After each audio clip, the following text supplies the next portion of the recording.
And where would you want to start? So there's quite a number of questions on review sheet number 3.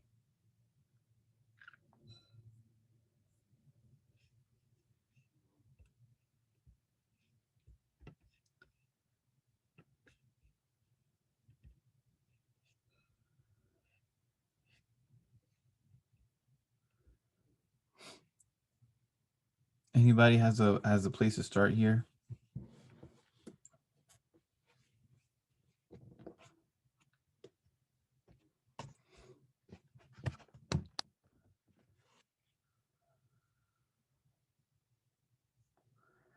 Where you guys want to start? Law of cosines, inverse trig, sinusoidal functions. Number 2, inverse trig.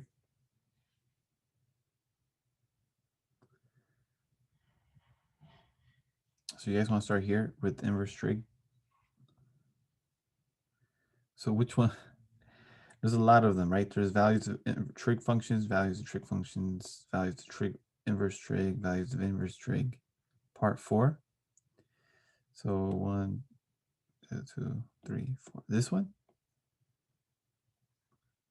Part 4, question 2. I'm on the right one, right? Part 1. Oh no, part 4. You're talking about this one here. Part 4. Okay. So let's start with there first. So we're going to start with values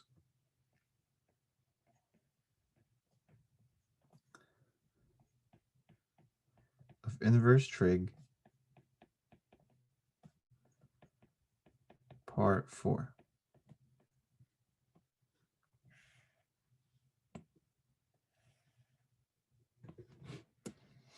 And number 2, right? Okay, so it says rewrite as an algebraic expression in x. So we have cosine of tan inverse of x. And I want to know what that equals in terms of x. So whenever we have these kind of situations, normally what do we do? And this goes back to like this thing here. They're very similar. These two are very similar, part 3 and part 4. What we do is we call this theta. And then we say theta, that equals tan inverse of x. So that's the first thing we can say, right? We say that theta is equal to tan inverse of x. It's some angle. And then the next thing we say is that the tangent of that angle theta is equal to x, right? So first we say theta is tan inverse of x. Equivalently, we can say is that tangent of the angle theta is x. Then what do? What we do is we draw a right triangle. So a lot of this is drawing right triangles, Now we know we have a 90-degree angle. And we know that one of the angles is called theta. And if you look at this, tangent of theta equals x. We can also write this as a fraction, x over 1, right? Because x is divided by 1 is x. And what do we know about tangent? Tangent is what? Opposite over adjacent, which means I can place x as my opposite side, and I can replace the adjacent side with 1. And now my question is, what is the hypotenuse in terms of x? So I know this is x, I know this is 1. What is this side here if I would know what x equals, or in terms of x? So how would I do that? I will do this, Pythagorean theorem. So use Pythagorean theorem.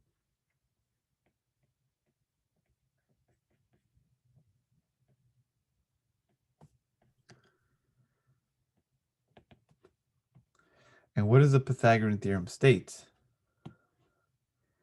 1 squared plus x squared equals, I don't know, squared. 1 squared plus x squared is just 1 plus x squared. And I want to know what the I don't know is, right? I want to know what that question mark is. So I have question mark squared. So what I could do is take the square root. I'll take the square root on both sides.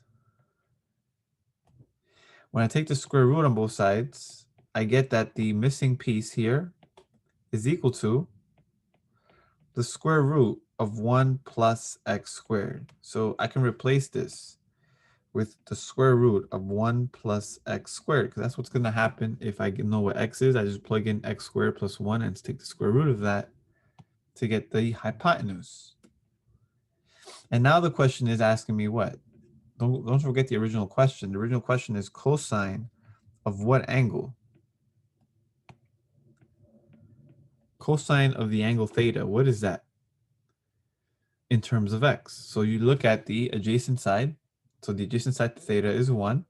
And the hypotenuse is square root of 1 plus x squared. So therefore, the answer is 1 over the square root of 1 plus x squared. This is my final answer.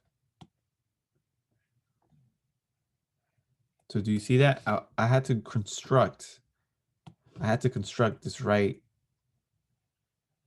triangle. Again, I'm doing the same thing I've done before. Usually we have numbers here. We have like fractions. We still do the same thing. We call this data, and then we go about our way, and then we create a right triangle using those dimensions that they give us. But in this case, they don't give us numbers. They give us a variable. But that's still okay. It's still, we can still find the missing side in terms of that variable. And once we have that, then cosine of the angle is adjacent to right hypotenuse. Make sense? Any questions about this? And all of them behave the same way. It's the same idea for all of these, and for these as well. Same idea. Okay. Any other ones?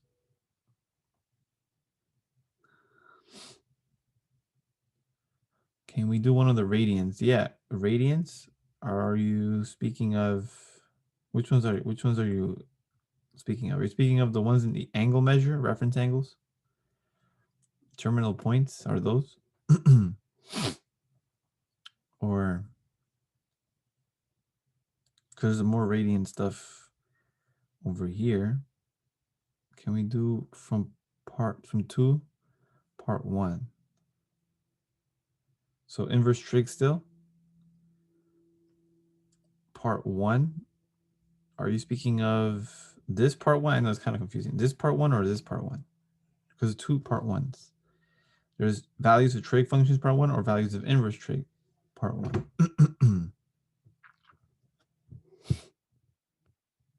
So which one of these? This part 1 or this part 1?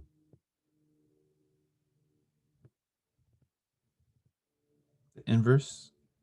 So these? Yeah, we can do them right here.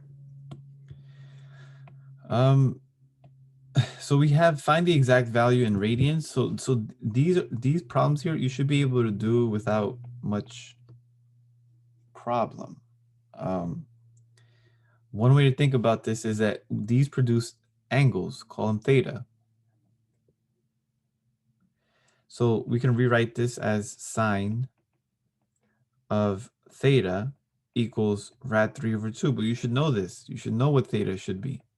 What angle theta gives me rad 3 over 2 for sine?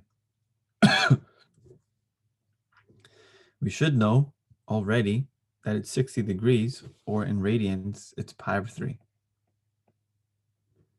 These are the ones that you should know. Same thing for cosine inverse of a half. This is cosine of theta is 1/2. Cosine of what angle gives me a half? Well, it's also 60. In this case, theta is pi over 3 again.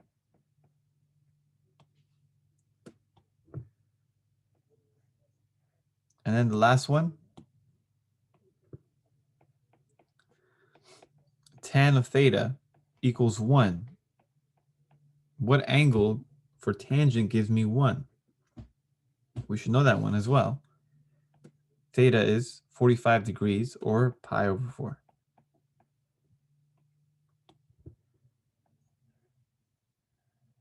Okay? So that's how we do the values of inverse trig for this part 1. Now, Chen says homework question 28, 32, and 34. So let's see. Let me see. Pull it up. Give me a moment. So this is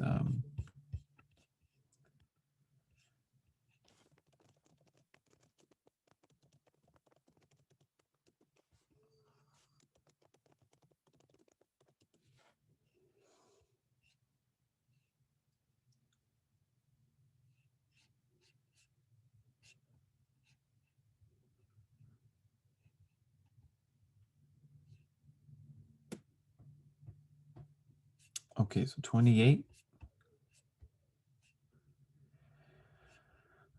Okay, so 28. So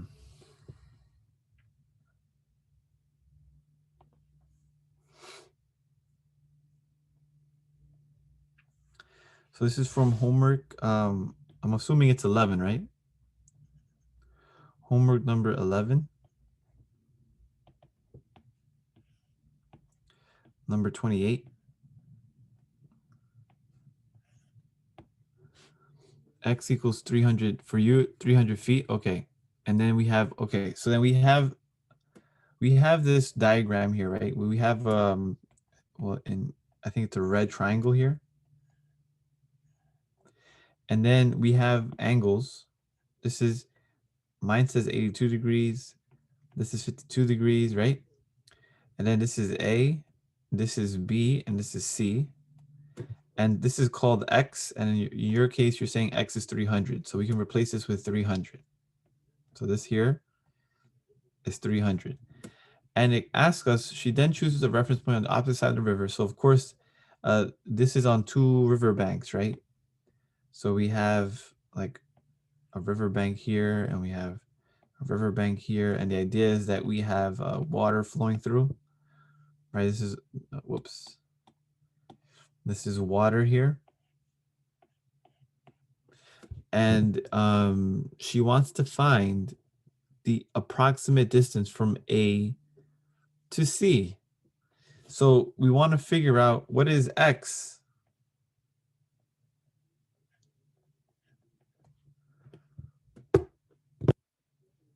So look what we got. Look what we have.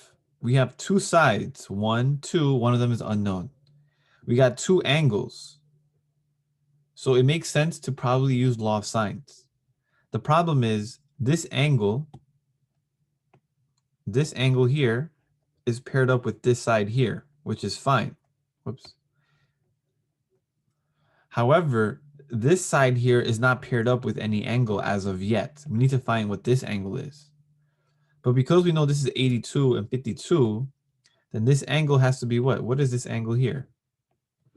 This angle here is 180 minus 82 minus 52, right? Because the angles of a triangle add up to 180 degrees.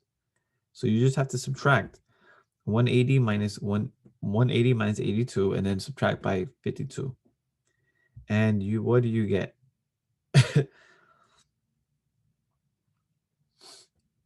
You get 40? I think you get something else. Did you get like, if I'm not mistaken, if I did the math correct in my head, you get 46, right?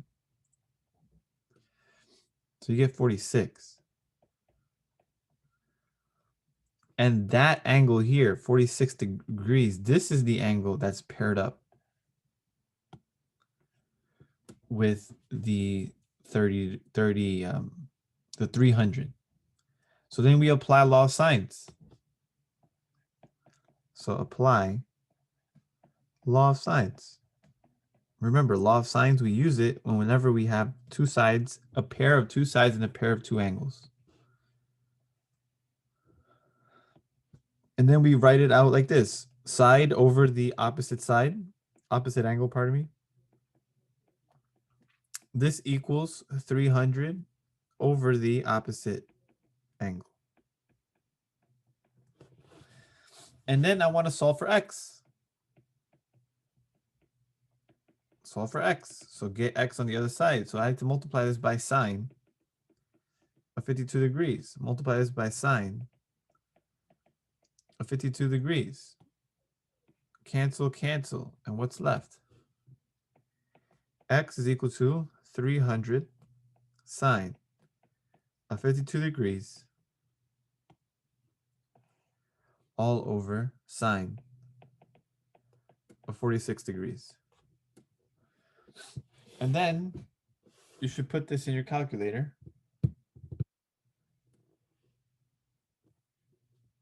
And I don't have one at the moment. So can someone compute this for me? Sine of 52 degrees. 300 sine of 52 degrees. Actually, let me pull up my calculator.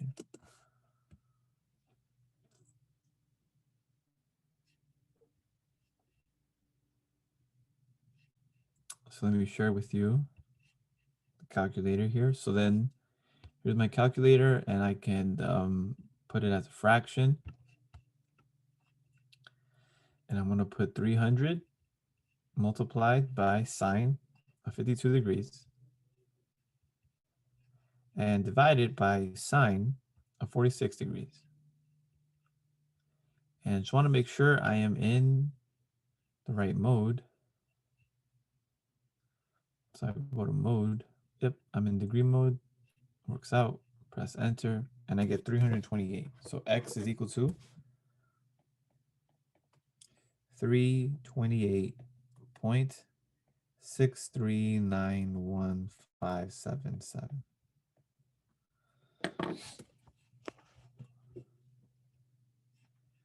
Okay.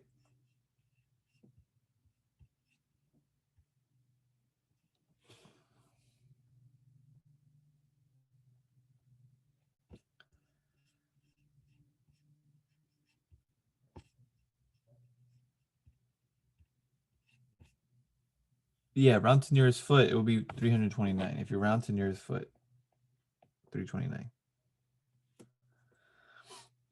Okay, so that's 28. Any questions about 28? Law of sines. We only have to apply was the law of sines.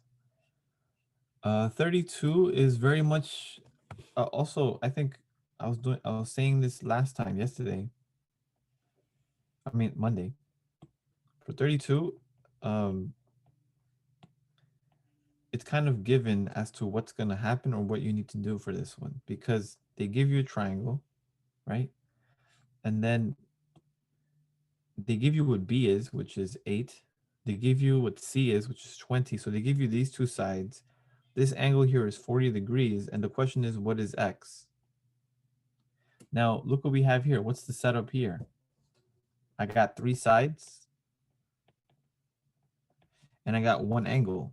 The moment that happens, you have to apply law of cosines.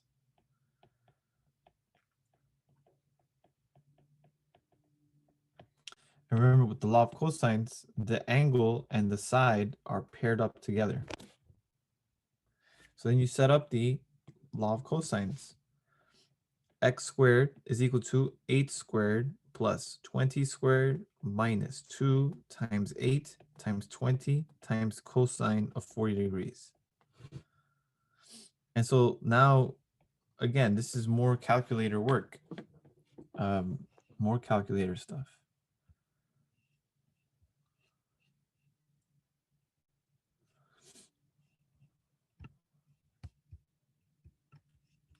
So let me put this in my calculator. I get 8 squared plus 20 squared minus 2 times 8 times 20 times cosine of 40. That equals 218. And that, remember, that equals 218.86577782. That equals x squared. And what I want to do is take the square root of that. So I do second, x squared, which is the square root, and I do second the negative on the bottom. That gives me the answer, the previous answer, which is what I want to take the square root of. And once I have that, I press enter, and my answer for x should be 14.7941 dot, dot, dot, dot.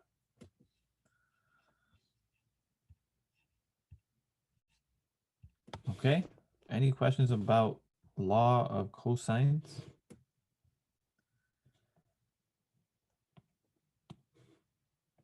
I hope you guys start getting the hang of it, of when to apply the law of sines compared to law of cosines.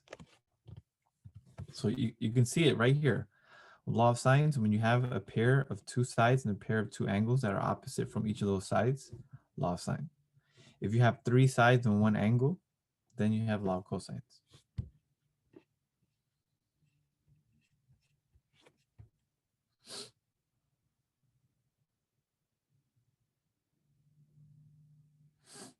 Okay, and then let's do 34, last one of these.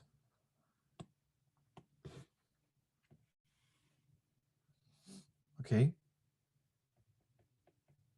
So number 34. We have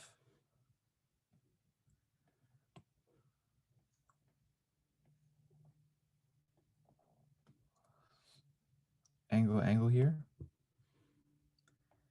We got A, we got B, we got C. A in my case is 14.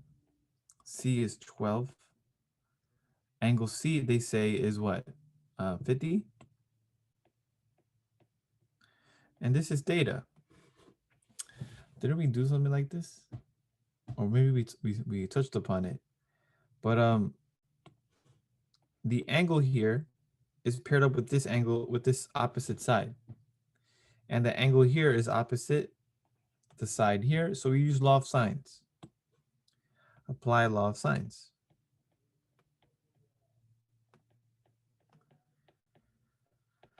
What does the law of sine say?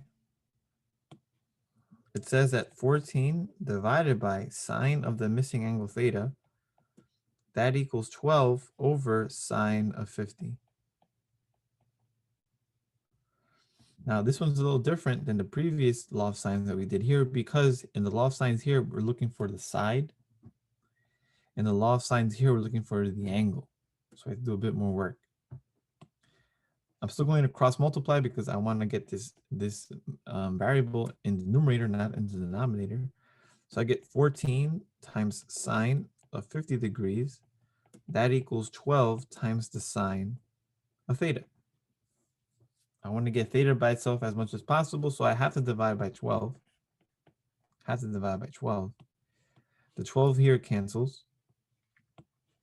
And I get sine of theta is equal to 14 sine of 50 degrees over 12.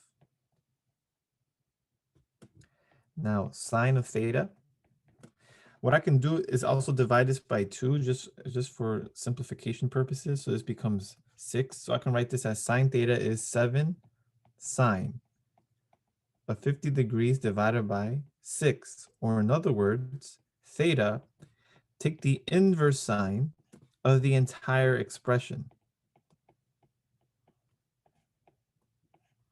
So I'm going to take sine inverse. So let me share that with you.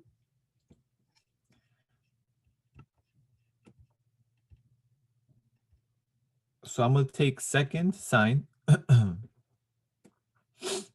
the little fraction, include a fraction in here. And I have 7 times sine of 50 degrees. And that it will be over 6.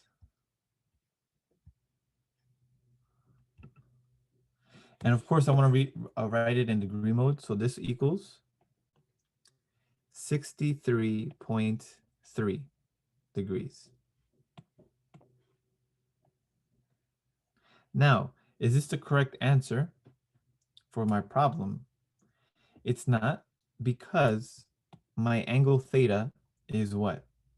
They say theta has to be bigger than 90. It's obtuse, but of course it's less than 180.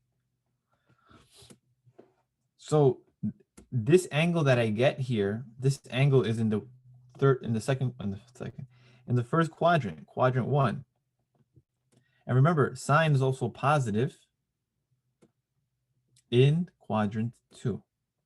So in this case, theta that I'm looking for, theta, I want to do 180, and this is actually the reference angle that I find. So I want to do 180 minus the reference to find the angle in quadrant 2. Or in other words, the theta has to be between 90 degrees and 180 degrees.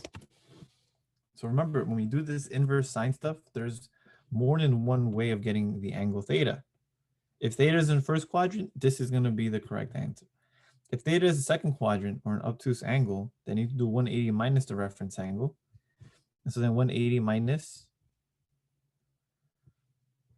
63.3 is 116. So the angle that they're looking for the actual answer is 116.7 degrees. And so this is going to be my final answer. All right, any questions about that? Oh, you can't see what I'm writing. Thank you. Sorry, I forgot to share it back. There's a lot of sharing here. So that's what I wrote. Sorry about that. So I found out, right, that theta is sine inverse of this expression. And if you plug it in your calculator, you get an angle in the first quadrant, which is an angle less than 90 degrees. But this angle is not less than 90 degrees. This angle is bigger than 90 degrees. So then you have to use this angle that you found, which is the reference angle because it's in the first quadrant. It's positive, less than 90. Then the angle associated with this reference angle in quadrant 2 will be just 180 minus that reference angle. And in this case, it's 116.7 degrees. So these problems really heavily emphasize law of sines, law of cosines. So any questions, any comments about these problems thus far? That last part. So the last part, okay. If you understand, we have a law of sines and we're solving for theta, right? So eventually you get to the point where theta is sine inverse, right? Because sine theta is equal to this whole expression. Then when you want to find theta, you apply sine inverse, right? You do sine inverse. And when you apply this in your calculator and you plug it in your calculator like you've seen, you get 63.3 degrees, okay? So to solve this equation, theta could be 63.3 degrees. And this is a true statement, right? But the nature of sine, the nature of trigonometric functions is that there's ambiguity. There's more than one correct answer for this. This is not the only answer. What you have to remember is that sine inverse only gives you one answer, but the actual list of solutions is infinite. There's an infinite number of solutions. Take this angle and then add 360 to it, add 360 to it, add 360 to it again, or subtract by 360. You get another angle that when you plug it in here, it gives you the same answer. Okay? But this is only if you're in quadrant 1. Sine is a positive number here. Sine is also positive in quadrant 2. So you're given an angle in quadrant 1 that works, but there's also another angle in quadrant 2 that works, and that's what you're trying to find because this angle that you're trying to find is in quadrant 2. Why is it quadrant 2? Because the angle is supposed to be obtuse. It's supposed to be bigger than 90 but less than 180 degrees. And what angles and what quadrants are the angles bigger than 90 but less than 180? Right? This is 90 degrees. This is 180 degrees. These angles are in quadrant 2. So how do you find the angle in quadrant 2? This angle theta, how do you find it? Well, you do 180 minus the reference angle. Remember, that's why the reference angle is so important. And this happens to be the reference angle. When you do sine inverse of a number and it's a positive number, that means that I found a reference angle. So what I'm doing is I'm finding the angle in the second quadrant by using the reference angle and subtracting that from 180. And that's why 116 is an equivalent, or is that another viable option for theta. And in particular, this is the one we want because my original question is asking for an obtuse angle for the angle theta. And so therefore it's 116.7 degrees. Okay, so this last part here is necessary because we're being asked for an angle that's obtuse. And when you do this, they don't give you an angle that's obtuse, they give you an angle that's acute, less than 90. So all you have to do now is do 180 minus 90 minus 90. 180 minus the reference angle to find the angle that's also associated with this solution for that equation. Does that make sense?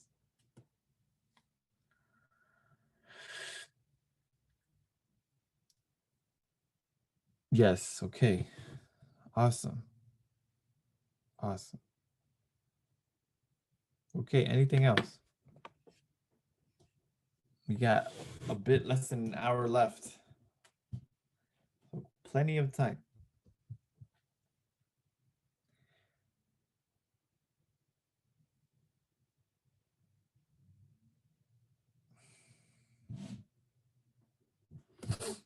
What else? What else? What else?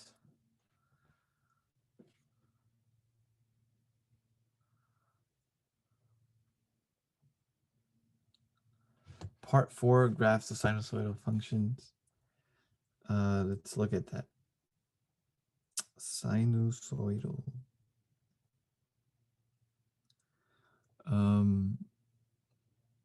Yeah, graphs from equations. And you say part 4, right? So part 4. Oh, okay. So this is the harder kind, of course.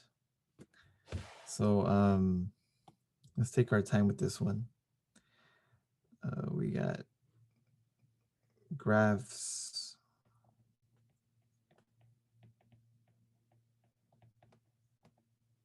Sinusoidal functions.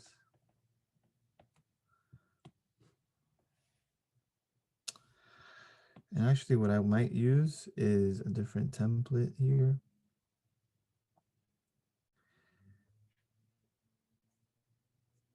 Whoop, just disappeared. Okay. Because we'll be graphing, right? So we want to be a little bit more precise. So graphs of sinusoidal functions.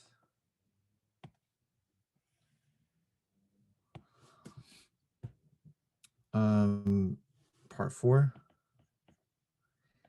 And this is our function, negative 1/2 cosine of 2x minus pi over 3 plus 1/2. So you have it all here. We have it all. What I mean by that is that we have all possible transformations that are applied to sinusoidal functions. Remember, so recall, sinusoidal functions are transformations of sine and cosine. And for sine, it looks like this: y equals a times cosine of b x plus c plus d, right? So this gives us all possible, the general way of expressing a transformed cosine function. We know that this a here, right, the absolute value of a, this gives us the amplitude. We know that b here gives us the frequency. We know that c here gives us the phase shift, or in other words, the horizontal translation, right? And d represents the midline, or also known as the vertical shift.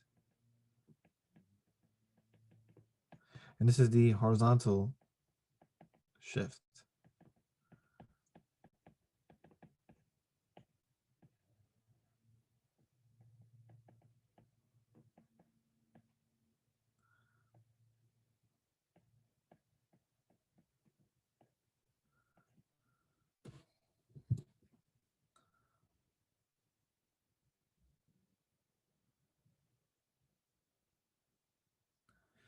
Okay. Now from here, what are we asking for? They're asking for find the amplitude, period, midline, phase shift, if applicable, and complete one period. Okay. So I got the amplitude. What's the amplitude? These should be quick, right? Because we already have them. We just have to identify them. Amplitude here is a half. It's the absolute value. What is the frequency? The frequency here is 2. What else do they want? The period and the midline, right? What's the period? How do you find the period again? Remember, it's 2 pi over the frequency. We know the frequency is 2, so 2 pi over 2 is pi. My period is pi. What else do we know? The midline. What's the midline? Y equals a half. So we found all of them. Oh, and the last one is the horizontal shift or the phase shift. Now this one is the tricky one. This is tricky. How do you find the phase shift? Remember the phase shift, look where it comes from.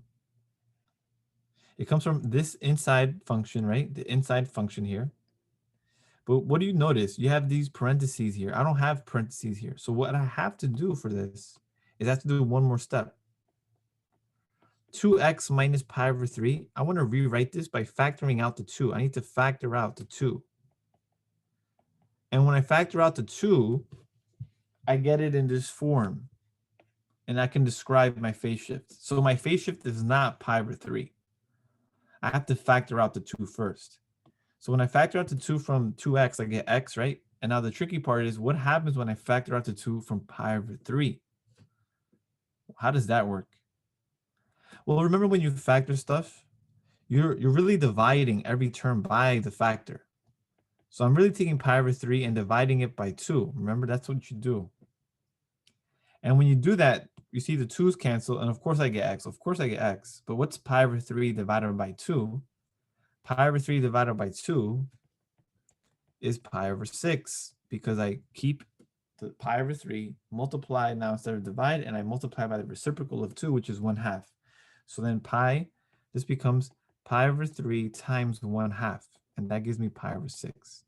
So actually, the phase shift is pi over 6, and I'm shifting it to the right because of that negative, right? So the phase shift is pi over 6, and it's to the right.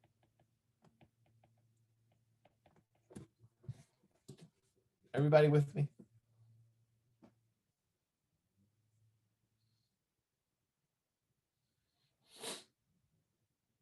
So the hardest part of this problem, guys, is the phase shift. Everything else, though, like midline, period, frequency, amplitude, that should be kind of almost straightforward from this.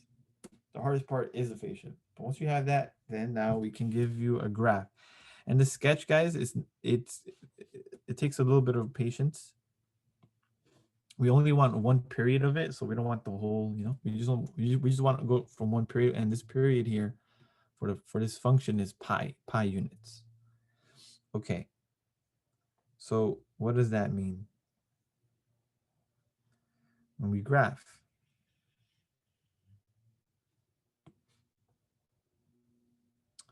Okay, so I'm gonna do this in 2 stages. I'm gonna first graph the function without phase shift, and then I'm gonna shift it over. Okay, so the first thing is I'm gonna draw it as if I didn't do any phase shift, because the tricky part is the phase shift.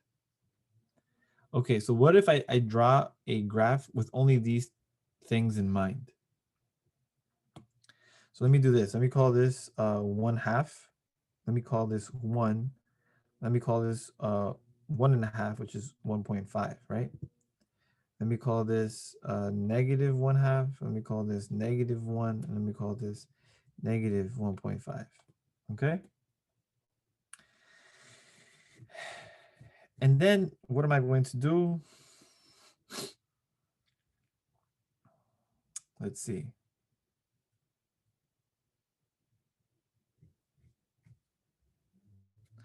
So what I'm going to do is I'm going to write each of these as 15 degrees. So this would be pi over 6. This is pi over 6, 30 degrees. So your scaling here, you have to make sure you pick a scale that works out for your graph. So I'm gonna do pi over 6. Then that means I'm gonna go over every 30, like for every 2 spaces, it's 30 degrees. So pi over 6, and then I got 2 pi over 6, which is pi over 3. And then I have another one, right?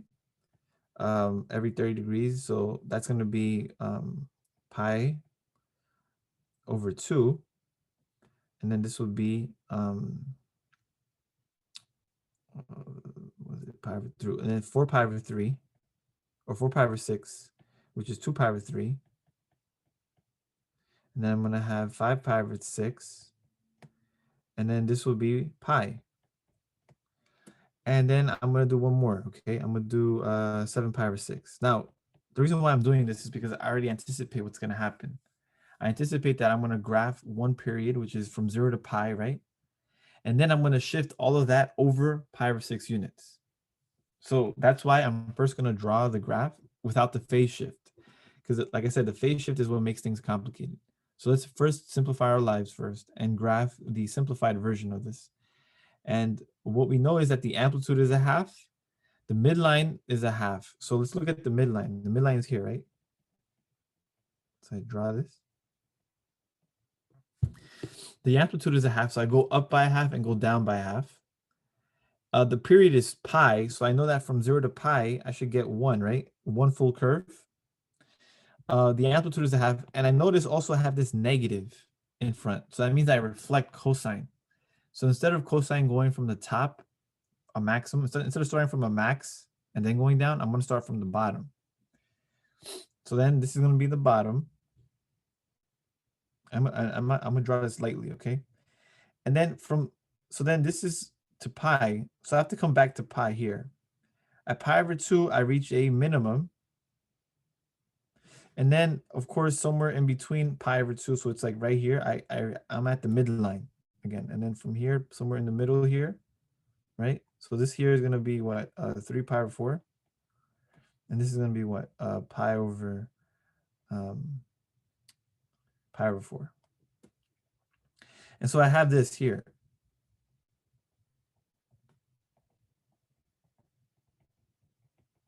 So this dotted line here, this dotted curve, this is the graph of y equals -1/2 cosine of 2x plus 1/2. That's what that equals.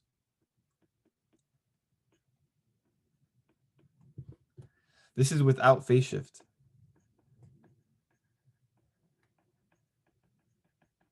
But then what do we know? Let's incorporate the phase shift now. I'm moving everything pi over 6 units to the right. And remember, pi over 6 in my scale is every 2 units. So I'm going to move this 2 units to the right. So actually, I need this one more. I need one more here. Oh, no, this is fine. So I'm going to move everything 2 units to the right, guys. Do you see that? So this is to the right. This is to the right. This is to the right. And this is to the right. So my new graph will look, and this is also to the right, by pi over 6 units. So move everything 2 units over. So this is my new graph. This is going to be my new graph here. This is going to be my new graph here. My new point is going to be right here, and my new point is going to be right here. So look what I got. I'm now going to draw this with a bold.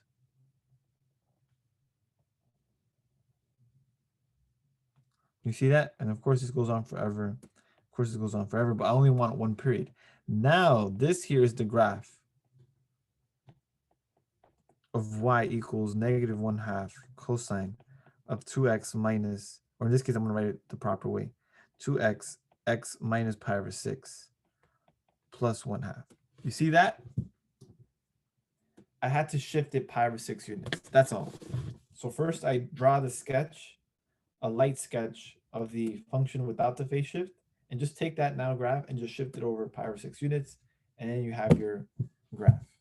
Again, the phase shift is what makes things tricky. But once you take care of that, it's no problem. So any questions about graphing sinusoidal functions, that phase shift, again, that's the hardest part. And it can get very annoying depending upon your own scale. So you have to be careful with the scaling of your axes.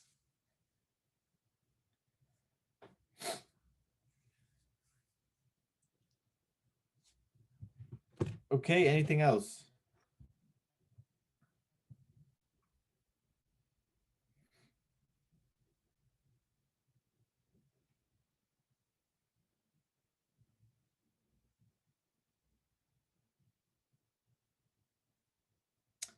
Proving trig identities. Okay, so let's prove some. Which ones? Which one of them? Number 4? All right, so let's look at number 4.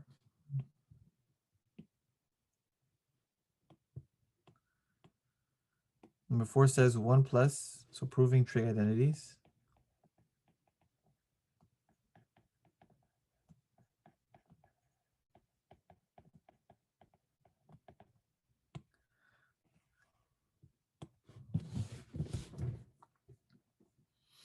One plus secant squared x all over 1 plus tangent squared. This equals 1 plus cosine squared. I want to prove this. How do I prove it? Call this the left-hand side. Call this the right-hand side. I have to show, algebraically speaking, that I can go from the left-hand side of the equation and apply algebraic moves to it, manipulations, so that I get to the right-hand side somehow. So let's start with the left-hand side. The left-hand side says 1 plus secant squared x all over 1 plus tangent squared x. Now, we can do this 2 different ways. We can say, hey, secant squared is 1 over cosine squared. Tangent squared is sine squared over cosine squared, and then try to figure things out from there. But you have to be more perceptive and see something that you should be able to recognize. You have to recognize or recall that 1 plus tangent squared x is equal to secant squared x. This is one of the Pythagorean identities. Remember, you have to know this one. So when I see 1 plus tangent squared, immediately I think secant squared. So then I can write this now. I can say that 1 plus secant squared x, when you divide this by secant squared x, look what happens. I can now separate them individually, and I write this as 1 over secant squared x plus secant squared x over secant squared x. What is 1 over what is 1 over secant squared? That's 1 over cosine squared x. And what is secant squared divided by secant squared? It's 1, because it's dividing by itself. And then when you divide 1 over 1 cosine squared x, you multiply by the reciprocal and you get cosine squared x plus 1. But addition is commutative, meaning that I can switch around the order. So I can write this as the following, which is exactly the right-hand side. And so then I have just proven with this that the left-hand side equals the right-hand side. And I'm done.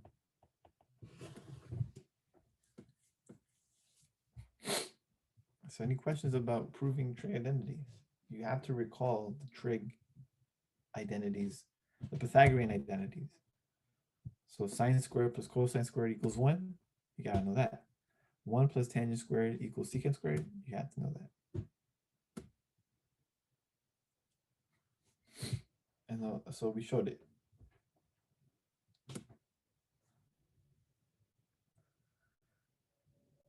Any other questions about this? Proving trig identities.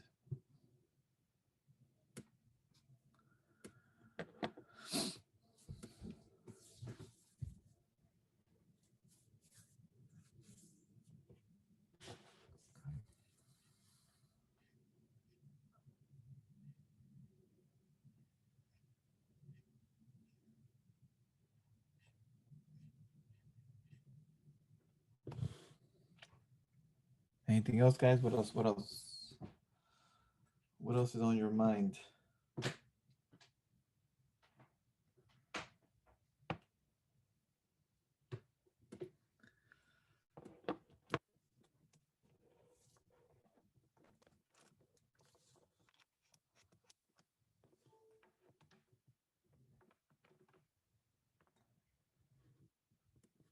Does this make sense though? The proving identities. We went from the left hand, we manipulated it slightly, and then we got the right hand side. Number 7 from the same section. Is this number 7? Or number 7 from addition and subtraction? Yeah. Okay. So which one of those?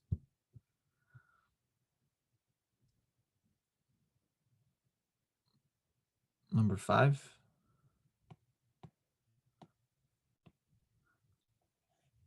Okay, so number 5, we have cosine 3 pi. So let's write that out. So this is adding, subtracting, right? Adding, subtracting.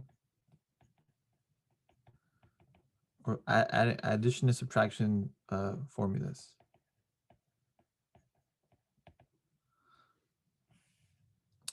This is number 5.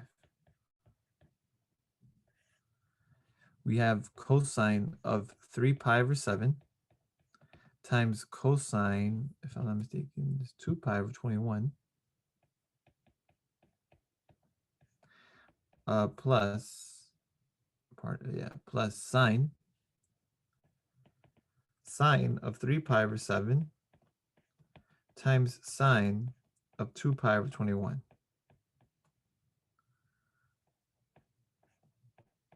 Now, you have to recognize what kind of form does it have. When we have cosine times cosine plus sine times sine, that's the subtraction formula for cosine. So you have to recall again, a lot of recall here. Recall that cosine of a minus b is equal to cosine of a times cosine of b minus sine of a times sine of b.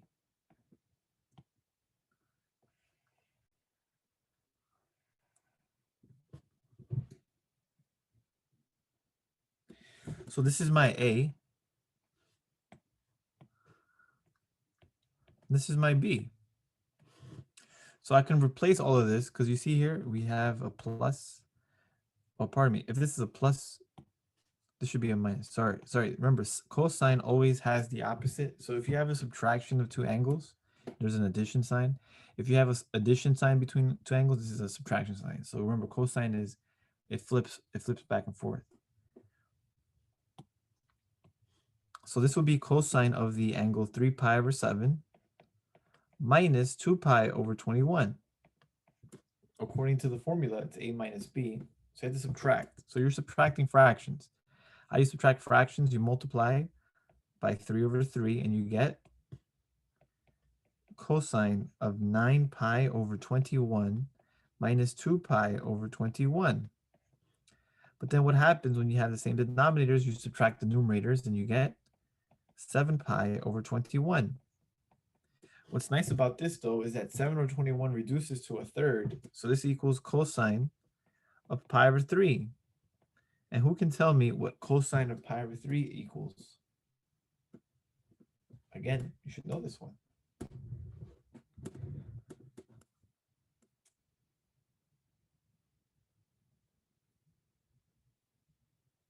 So what is cosine of pi over 3? It should be like an immediate reaction. Cosine of pi over 3 is, boom.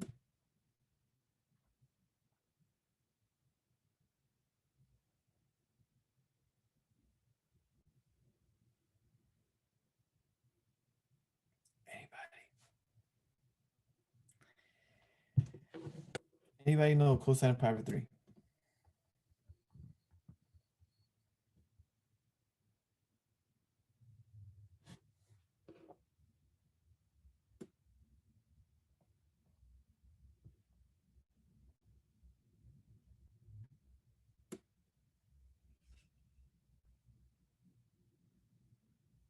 Hello, hello, hello. Pi over 3 is 60 degrees, yes. But what is cosine of 60 degrees? What is the value? It's a half. Exactly. So that's the answer. It's a half.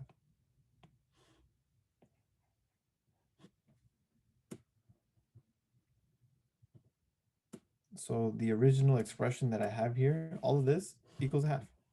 Because I recognize this is this, and this here simplifies very nicely to something that I know, cosine of. I know cosine of pi over 3 immediately. It's a half. So the answer is a half. Okay. Alrighty. So that's the subtraction formula for cosine. Anything else, guys? Anything else? There's a lot here, isn't there? There's a lot of stuff here. A lot of different topics. Especially trig. Heavily trig. Get rid of this.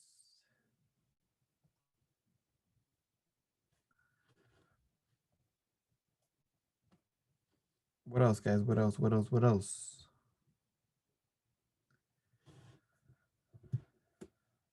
So we talked about inverse trig. Talked about law of sines, law of cosines. And you said triangle. Okay, we're in the triangle section. Solving right triangles, solving triangles. Which one? Are you talking about law of sines, law of cosines, solving right triangles? Okay. So solving right triangles. So from here, I want to find the missing sides. And I have to set up certain ratio equations with certain trig ratios to solve for x and for y. So for example, how do you find x? How do you find x? Well, what do you know? What do they give you? They give you the angle 30 degrees. So then once you have 30 degrees, you have everything, don't you? Then don't you know that this is 90 and this is going to be 60 degrees? Don't you know that already?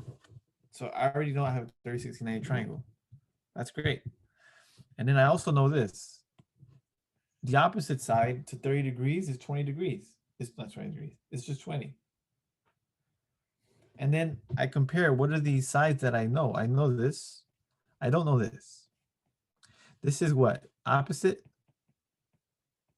What is this? Adjacent. And what is the opposite over the adjacent? That gives us, what does that give us? Tangent. Tangent of 30 degrees is 20 over x. Solve for x.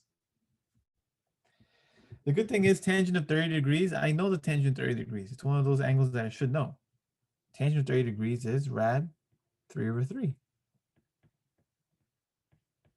Now look what I have. I have a proportion. I have a fraction equaling a fraction. So the way I take care of that is I cross multiply. And I get x rad 3 equals 60, right? Because 3 times 20 is 60. Then I divide by rad 3. Divide by rad 3.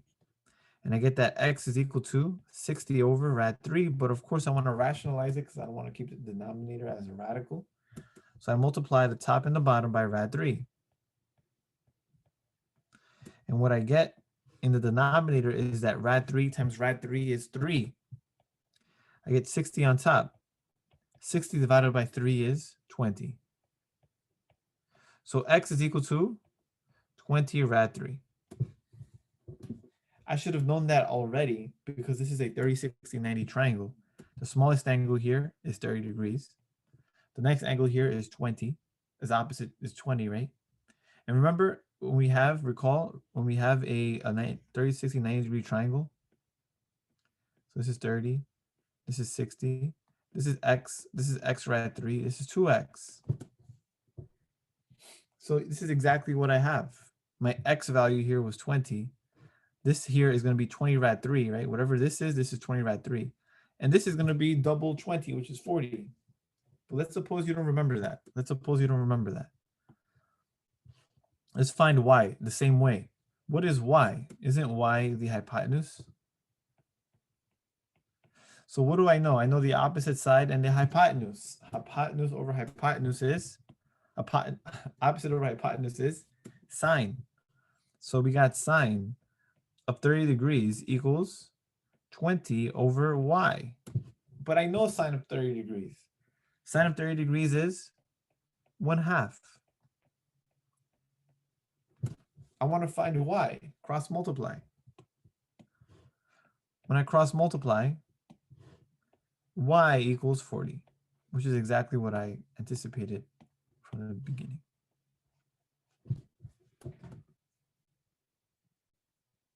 Okay. So I got 20 rad 3 as my x value, as the side for x, and I got 40 for the y, the hypotenuse. Any questions about this? Any questions about solving for missing sides in a right triangle? Just set up the correct ratio. That's it. It's setting up the correct ratio, using the correct trig ratio.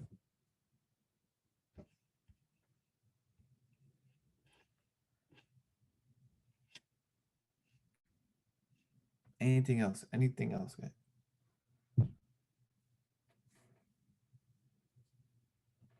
Use law of sine. For which one? Are you talking about this problem? The one below? Oh, law of sines. Number 2, are you looking for number 2? Okay, number 2, law of sines. Look what we got. Angle, angle. Perfectly paired up. It's perfectly paired up. So then I can use law of sines immediately. I don't have to wait.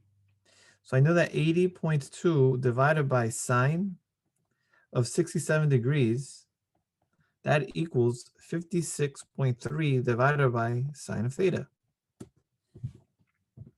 This is the law of sines.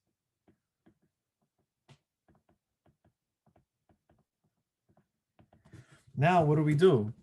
Cross multiply. And I got 80.2 sine of theta equals 56.3 sine of 67 degrees. Divide this by 80.2.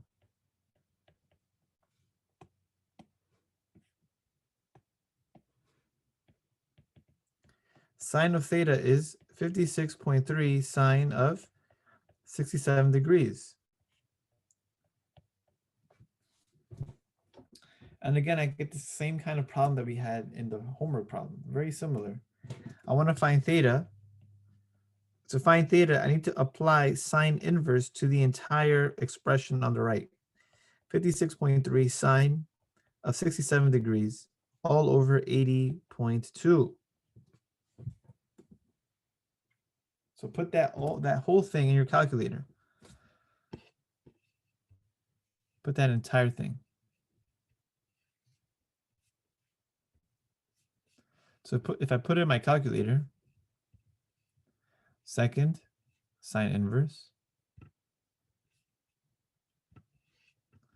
And then I use the fraction. I do 56.3 sine of 67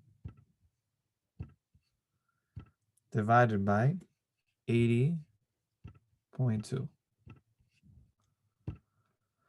And I get x is equal to, or theta is equal to 40.2549.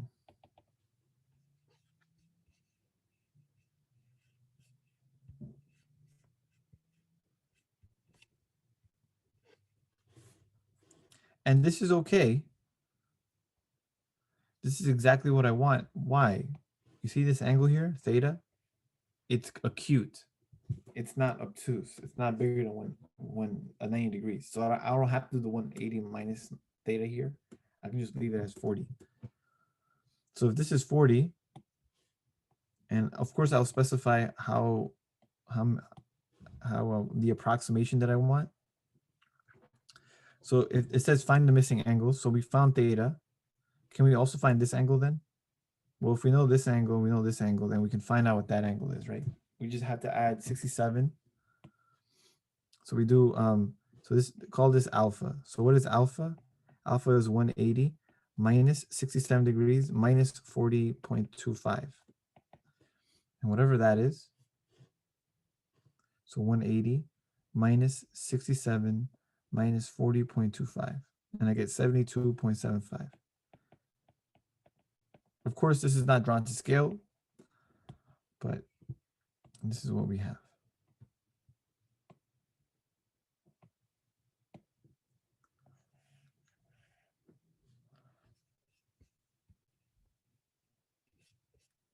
Law of cosine, question 1.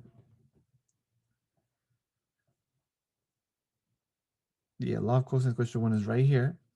Find the measures of the unknown angles. So I want to find all the angles. So call this alpha, beta, theta. To find any one of these, right? To find any single one, you need to apply law of cosines. So let's apply the law of cosines. And you can do this in any way. You can find theta first. You can find alpha first. You can find beta first. It doesn't matter which one you go first, just as long as you have the correct setup. So it's all about the setup. So for example, 120 and theta. Let's pair these two together. Let's pair these two together. So then what would be the law of cosines? What would it say? It would say that 120 squared is equal to 100 squared plus 85 squared minus 2 times 100 times 85 times cosine of theta. Remember, 120 here is paired up with the angle theta. And then all these numbers here are the numbers that are not opposite. They're the ones that are to the sides. And again, this is a lot of calculator work. So what's 120 squared? It's 1440. It's 14,400. 100 squared is 10,000. 85 squared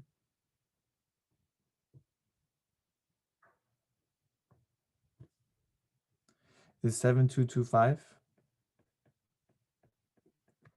And then you do 2 multiplied by 100 by 85. And I get 17,000. Cosine of theta. Be careful, guys, with this. Please be careful, because some people will add this and then subtract with this. You cannot subtract this at all because there's a cosine next to it. So you can't subtract it. They're unlike terms. But you could add these together. So what's 10,000 by added to 7,000? That will give me 17,225, right? This is 14,400 minus 17,000 cosine theta. Then I can subtract 17,225. And when I subtract, what do I get?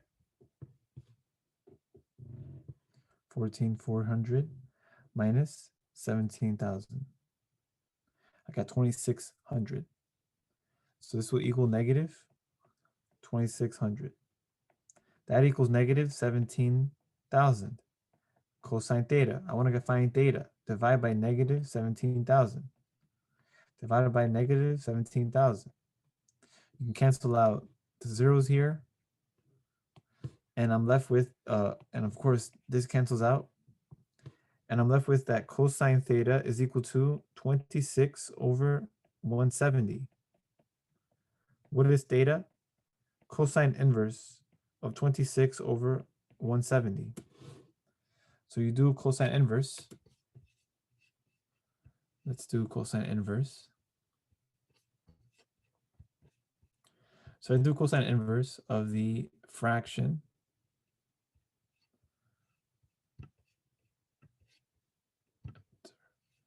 so the fraction here is 26 over 170. And I get 81. So theta is equal to 81.2 degrees. And again, these are not drawn to scale, so don't be scared that, oh no, this is supposed to be smaller. But as you can tell, this is not drawn to scale because 120 is supposed to be the biggest side and it looks like it's the smallest side. It just looks like it from the graph. So not drawn to scale. So I found theta to be 81. Now, once I find theta, I can find alpha. Do you see how we can find alpha? Once I find this angle, I know one angle, side, missing angle, known side. So I have to use law of sines. You see that? So for this problem, I have to use both law of sines and law of cosines. So law of cosines for one of them. And again, I don't have to find theta first. I could have found alpha first, but the setup will be different. Now that I did this, I use law of sines. What's the law of sines say? It says that 120 over sine of 81.2 degrees, right? This equals 85 over sine of alpha. And I'm not sharing with you my screen again, right? Let me go back. And here we go. You see that? Okay, so we have the law of sines, right? Because we're trying to find the alpha. We know theta. Now we're finding this angle. And to set up this angle, to find this angle, we use law of sines because we have this angle that we know. We know the opposite side to that. We don't know the angle, but we do know the opposite side to that. So we can set up law of sines like so. And now I can cross multiply. And I get 120 sine of theta. This equals 85 sine of 81.2 degrees. Divide by 120. Divide by 120. These cancel. And sine of alpha is equal to 85 sine of 81.2 degrees over 120. Find alpha. I need to apply second inverse or the inverse sine of 85 sine 81.2 degrees all over 120. Put this in your calculator. I surely will.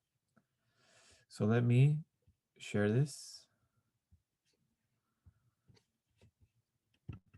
So sine inverse of my fraction, 85 sine of 81.2 all over 120.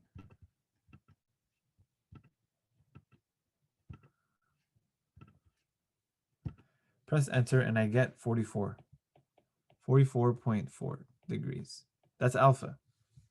So great. I found alpha and I found theta. I found the two angles. And now what? I have to find one more angle, and finding the last angle is the easiest of the three because to find it, I don't need to do law of sines. I don't need to do law of cosines. To find beta, I need to do 180, right?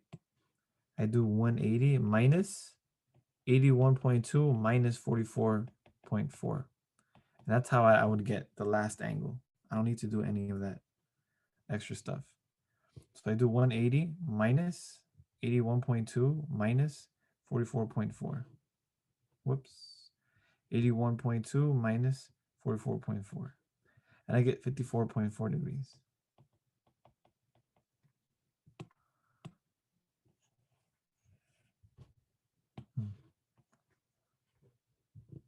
Okay? Does that make sense, guys? Are we all in agreement?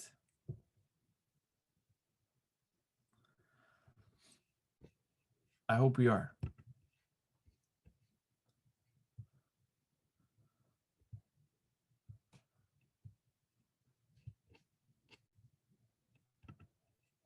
Okay, so for this problem, we used law of cosines to find one of the angles. We found law of sines with the other for the other angle, and then we did 180 minus those two angles to find the missing third angle. So a lot of law of sines, law of cosines here, a lot, right?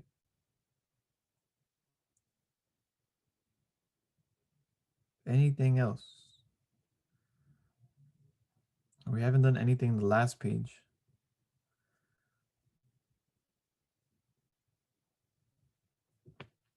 So we got 12 minutes left. Expressions involving inverse trig number 4, actually number 1. So expressions involving inverse trig. Oh, it's over here. It's over here. Last page, right?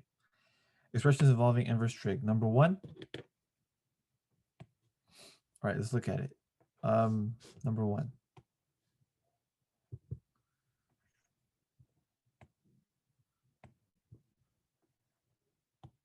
So this is one of those, right? Sine. This is number 1. Sine of twice cosine inverse of 7 over 25.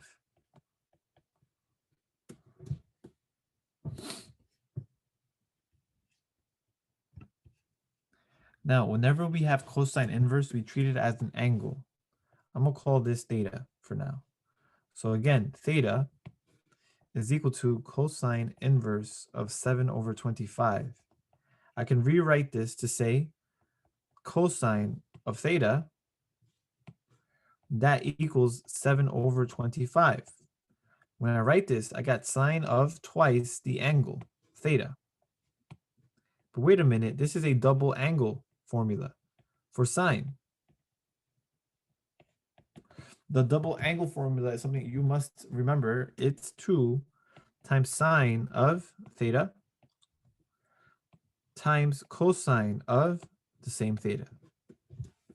So sine of 2 theta is 2 sine theta cosine theta. Now, we go back to our original discovery here. We know that cosine of theta is 7 over 25. So we know this. We know cosine of theta is 7 over 25. What we don't know is sine of theta at the moment. So what we do is, again, we construct this right triangle that we just create. We create it in such a way that's a right angle. We create it in such a way that we have an angle theta in it.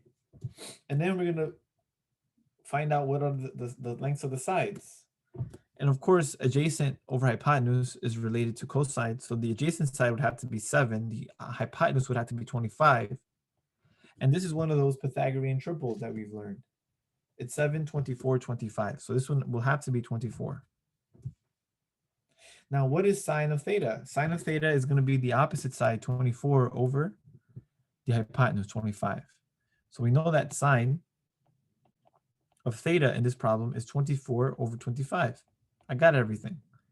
Plug in. 2 times 24 over 25 multiplied by 7 over 25. Multiply the numerators together, and what do I have? What do I get? I get 2 times 24 times 7. That's 336. And divide that by 25 times 25, which is 625. And this is going to be my final answer. 336 over 625.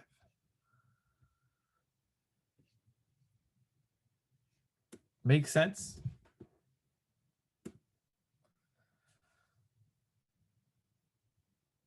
So there's several steps here. There's several steps. We had to first identify cosine inverse as an angle. Then we called it theta. We created a right triangle, included theta, and included the sides that we know according to the trig ratio here that we have, which is cosine. We know the trig ratio, so we know adjacent over the hypotenuse. We have to figure out the opposite side, which is here in this case was 24. Then we can figure out what sine of theta is. And then once we have that, we can plug it into here and then we simplify and we get the answer 336 over 625. And remember double angle formula. That's important.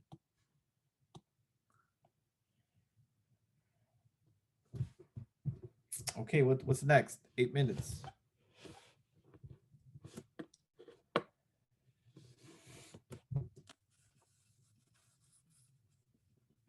Solve trig equations by factoring. Okay, here we go, Tiffany. Which one?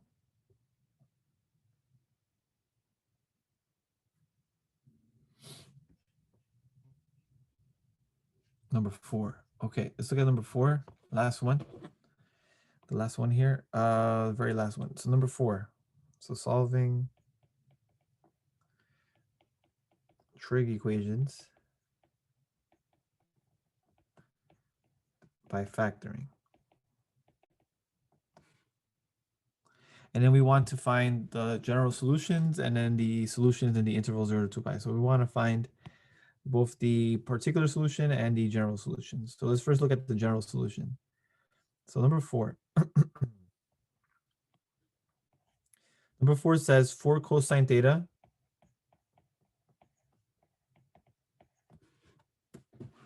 sine theta plus 3 cosine theta equals 0.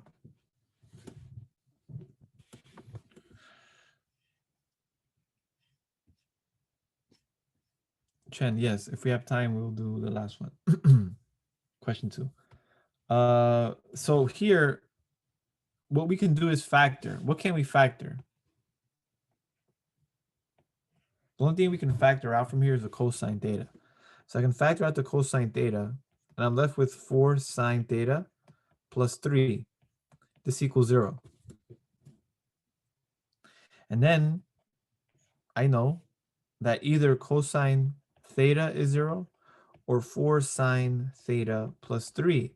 That equals 0, which means that sine theta is negative 3 over 4. But wait, can we solve this? Cosine of what angle gives me 0? What is theta? How do you solve for theta here? Cosine is 0 when what is true?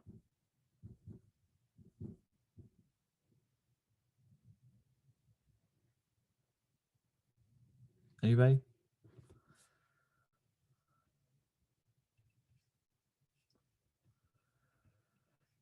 $90 degrees, that's right. Guys, you gotta know this. You gotta be confident and be like, yeah, it's 90 degrees. Cosine 90 degrees is 0. So that means it's pi over 2, right? Remember, guys, this is the unit circle. Don't forget the unit circle. Don't forget that this here is 0, 1. This represents pi over 2. And 0 represents a cosine of the angle. So cosine of pi over 2 is 0. And where else is it 0? It's not only 0 there, it's also 0 where? At 3 pi over 2. You guys have to know this. Unit circle. 3 pi over 2. So basically, when is cosine 0? When the angle is pi over 2, or just add pi to find the next one. Add pi to find the next one. Add pi. I can add pi or 180 degrees. I just have to add pi n number of times. And this is going to be my general solution for cosine. So that was the easy one. That's the easy one. The harder one, though, is this one here on the right. Sine theta is negative 3/4. The problem with this is that when you find the inverse of sine, if you put this in your calculator, you get a negative number. Remember this? You get a negative number. You get a number in the 4th quadrant.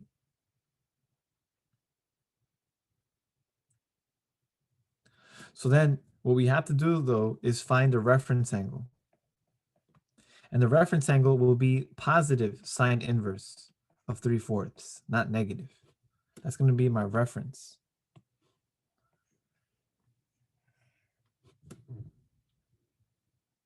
So I want an angle in the, so when is sine negative, right? When is it negative? Theta is in quadrant 3 or quadrant 4.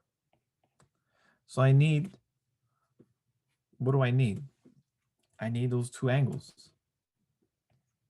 So the first angle has to be in quadrant 3. I have the reference angle, sine inverse of 3/4. And I'm going to leave it this way, okay, guys? I'm not going to write it as a decimal. I'm going to leave it in exact form for now. But you guys can try it out and see what the sine inverse is. Sine inverse of 3/4. What is sine inverse of 3/4? Just to give us an idea.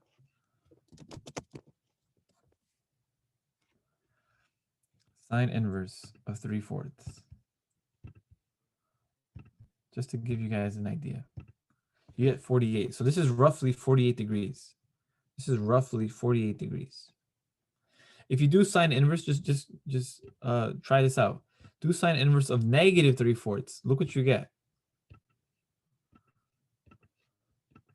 You get negative. This here is negative 48 degrees, roughly. So do you see how this is the angle here that you get? You get this angle here, negative 48 degrees. But this angle is also going to be, this is the reference angle, 48 degrees. Remember this? If my angle here is negative 48 degrees, what's going to be my reference angle? This is going to be the positive 48 degrees. Do you see that? Remember that? That's why we're using the exact form, and we're leaving it as positive sine of positive 3/4. Now, I want an angle in the third quadrant. How do I get the angle in the third quadrant if I know the reference angle? Well, I have to do what? 180 plus the reference angle. So I do 180 plus sine inverse of 3/4. And then this is the third quadrant, of course. This is quadrant 3. And then what is quadrant 4 going to be?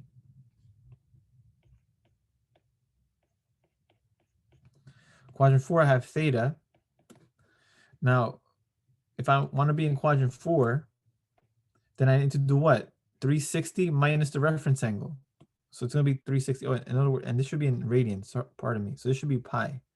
This is going to be 2 pi minus sine inverse of 3/4. We usually, when we solve quadratic equation, trigonometric equations, we leave it in everything in radians. So this is going to be my angle in quadrant 3. This will be my angle in quadrant 4. And then I'm going to add by 2 pi n. Remember this? I have to add by 2 pi n, which just means I can add by 360 as much as I want. I can subtract by 360 as much as I want. And so all of this here represents the general solution. So my solutions can be the following. It could be pi over 2 or any integer multiple of pi added to pi over 2. Or it can equal pi plus sine inverse of 3/4, which is 180 plus 48 degrees, which is roughly 228 degrees. Or you could do 2 pi minus the angle, which would be 360 minus 48 degrees, which is roughly 300 and something, right? 308, 12 degrees or something like that. And then we want to find, so this is the general solution, guys. This is general solution. The general solution. And then if we want to find the particular solutions,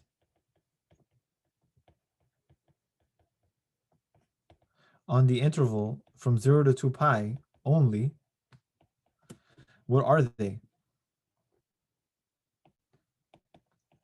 So theta could be what? Remember, we just talked about the theta could be pi over 2 or theta could be 3 pi over 2. So far we got this. Pi over 2, 3 pi over 2. And then what else can it be? It could be in the third quadrant. I can have something in the third quadrant. And this will be what? Pi plus sine inverse of 3/4. There's no better way to writing this in the exact form other than this. And then finally, I can do 2 pi minus sine inverse of 3/4.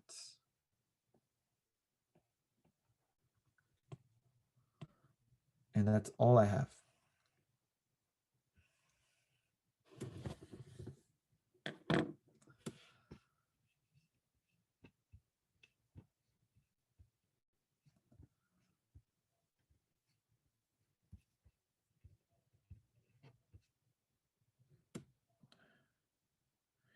Yeah, so the final will be mostly on the trig. So everything on this review sheet, it's gonna be the majority of it, but you also have things from the past, like quadratic functions, polynomials. Um, 8 questions in 2 hours. Yes. That's right. You got 2 full hours.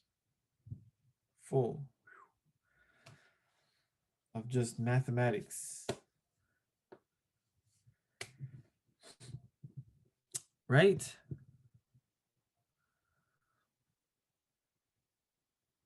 Double angle formulas, question number 2.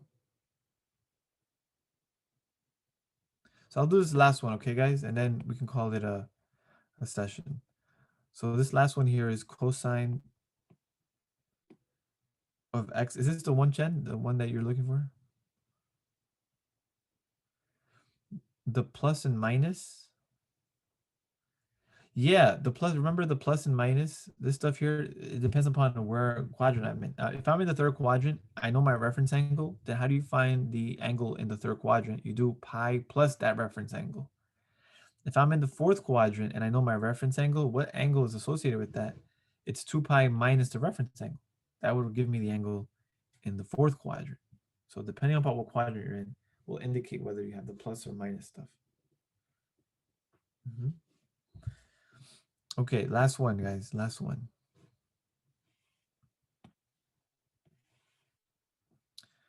So last one says cosine of x is 4/5, okay? This is number 2 for double angle. So we know that cosine of x is 4/5. And additionally, what do we have? It says cosecant of x. Cosecant of x is less than 0. So from here, what do we know? First, we have to figure out where is x? Where is x? Where, according to this one here, x could be where? According to this, x could be in quadrant 1 or quadrant 4. If cosecant is negative, where can x be? If cosecant is negative, sine is negative. So that means that x could be where? Could be in quadrant 3 or quadrant 4, right? Because x is, so because sine is negative, because cosecant is negative. So it must mean that what must be true then? X must be in quadrant 4. It must be in quadrant 4. So the only thing that's positive is cosine in quadrant 4. Everything else is negative. Can't see it?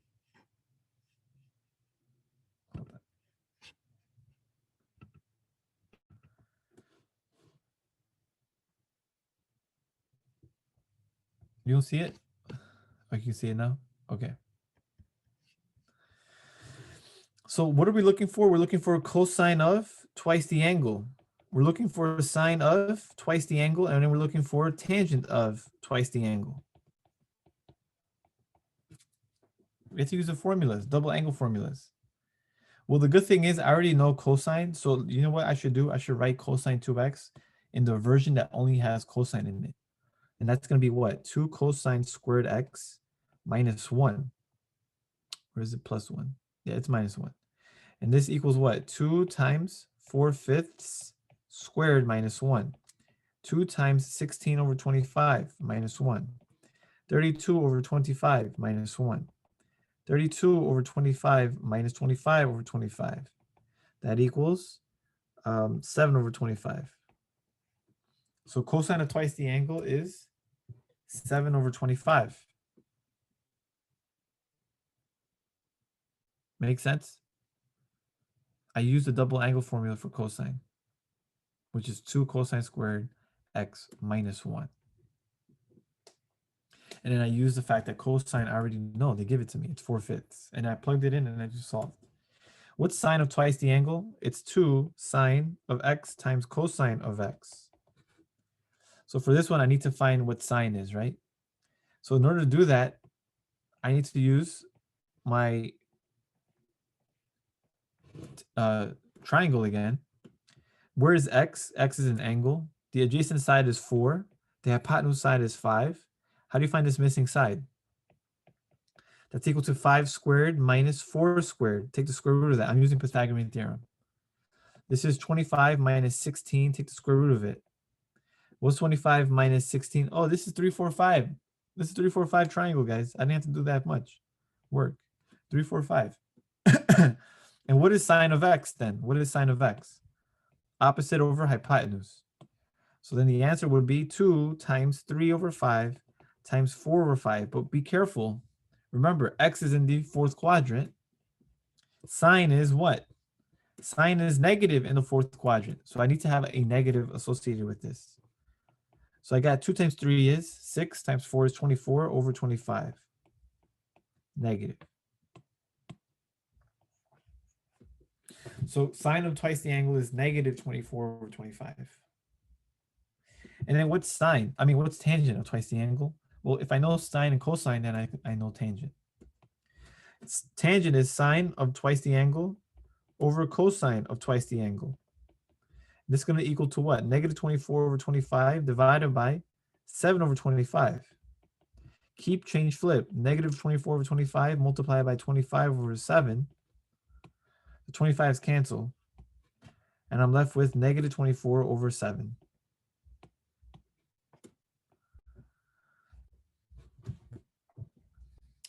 And there it is.